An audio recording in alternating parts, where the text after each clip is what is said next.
நமஸ்தே. நம்ம எல்லாரும் ராமனுக்காக ராமநவமியை கொண்டாடுறதுக்காக நம்ம எல்லாரும் பெரிய ஊர்வலம் போயிட்டு இருக்கோம். ராமருக்கு எல்லாம் அபிஷேகம் நடந்துட்டு இருக்குது. பகவான் ராமரே இன்னைக்கு வந்து புதுசா இன்னைக்கு நமக்கு அவதாரம் ஏற்கனவே பண்ணியாச்சு. கொஞ்சம் கொஞ்சமா நமக்கு ராமராஜ்யத்துக்கான வழிவகைகள்லாம் கொஞ்சம் கொஞ்சமா நமக்கு நடந்துகிட்டே இருக்குது. சின்ன விஷயம் 5 நிமிஷம் மட்டும் நான் சொல்லிட்டு போயிருவேன். ராமர் பிறக்கிறதுக்கு முன்னாடியே எல்லா தேவர்கள், ரிஷிகள், முனிவர்கள் எல்லாருக்குமே தெரியுது ராமாவதாரம் நடக்க போகுது. இன்னும் 25 வருஷத்துக்கு அப்புறம் ராவணனை வந்து வதம் பண்ண போறான் அப்படிங்கிற விஷயம் வந்து இவங்களுக்கெல்லாம் தெரியும்.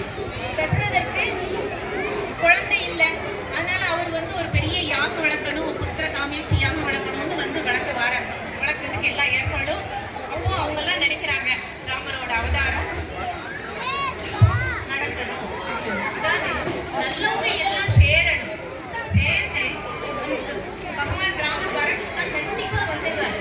ராமர் எவ்வளோ பெரிய அரக்கன், அவன் எல்லாத்தையும் வந்து அவனுக்குள்ளேயே வச்சு எல்லாத்தையும் அடிச்சு அந்த மாதிரி ரொம்ப தேவர்கள் எல்லாம் கஷ்டப்படுத்திக்கிட்டு இருந்தான். அதாவது தேவர்கள் மீன்ஸ் வந்து நல்லவங்க. ரொம்ப நல்லவங்க கஷ்டப்படும் போது பகவான்கிட்ட வந்து அழுது வேண்டுறாங்க, பகவானே நீ எப்போ பிறக்க போற, எப்போ வருவேன்னு எல்லாரும் உன்னை காத்துட்டு இருக்காங்க. நம்ம நினைக்கிறோம் சன்னியாசிகள், முனிவர்கள் இவங்களெல்லாம் நம்ம சாதாரண நினைக்கிறோம். அவங்கெல்லாம் நம்மளோட தேச நலனுக்காக எப்பவுமே தவம் பண்ணிட்டு இருக்கிறவங்க.